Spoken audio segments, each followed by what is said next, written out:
దేశంలో దిగ్గజ పారిశ్రామిక కంపెనీలంటే వెంటనే గుర్తుకొచ్చేది ముఖేష్ అంబానీకి చెందిన Reliance industries, Adani, Tata group కంపెనీలు. కానీ ఈ కంపెనీల పేర్లు ఒక్కటి కూడా తాజాగా బయటకు వచ్చిన ఎలక్టోరల్ బాండ్స్ జాబితాలో లేకపోవడం విశేషం. అయితే గౌతమ్ అదానీ, ముఖేష్ అంబానీలు ప్రస్తుతం కేంద్రంలో ఉన్న మోడీ సర్కార్తో ఎంత సన్నిహితంగా ఉంటారో అందరికీ తెలిసిందే. ముఖ్యంగా గౌతమ్ అదానీ విషయంలో రాజకీయంగా పెద్ద దుమారం రేగిన విషయం కూడా దేశ ప్రజలందరూ చూశారు.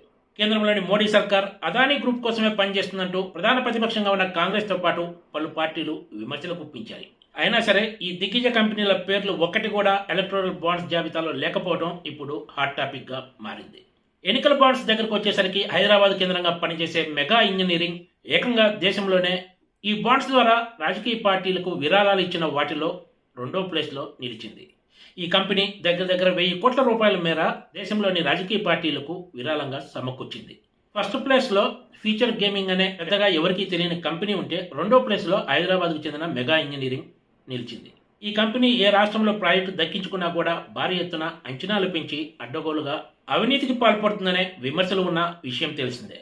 ఆంధ్రప్రదేశ్లో ఈ కంపెనీ చేపట్టిన పట్టిసీమ ప్రాజెక్టు దగ్గర నుంచి మొదలు పెడితే ప్రస్తుతం చేస్తున్న పోలవరం ప్రాజెక్టు, తెలంగాణలో చేపట్టిన కాళేశ్వరం ప్రాజెక్టు అవినీతి కథలకైతే అంతే లేదు.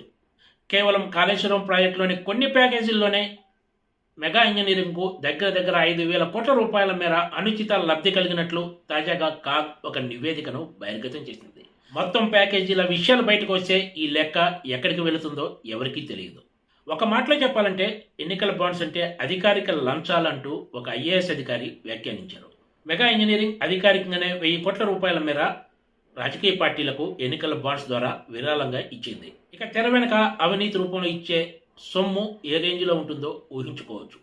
ఏదైనా ఒక పని చేపట్టాలంటే దీనికి చాలా ముందు నుంచే కంపెనీ అంతా డిజైన్ చేస్తుందని, దాని ప్రకారమే ప్రభుత్వాలు, అధికారులు కూడా మెగా ఇంజనీరింగ్కు సహకరించిన సందర్భాలు ఎన్నో అని అధికార వర్గాలు చెబుతున్నాయి. అంటే ప్రాజెక్టుల పేరుతో ప్రజల సొమ్మును దోచుకుంటూ వీటినే పార్టీలకు అధికారికంగా, అనధికారికంగా ముట్ట చెప్తూ మెగా ఇంజనీరింగ్ అతి తక్కువ సమయంలోనే ఈ స్థాయికి చేరటం హాట్ టాపిక్ గా మారింది. తెలంగాణలో రాజకీయంగా కూడా పెద్ద దుమారం రేపిన కాళేశ్వరం ప్రాజెక్టు విషయంలో కేంద్రంలోని బీజేపీ పెద్దలు ఇంతకాలం చూసి చూడనట్లు వదిలేయటానికి కంపెనీ అధికారికంగా, అనధికారికంగా ఇచ్చిన నిధులే అన్న చర్చ కూడా రాజకీయ అధికార వర్గాల్లో ఉన్నాయి.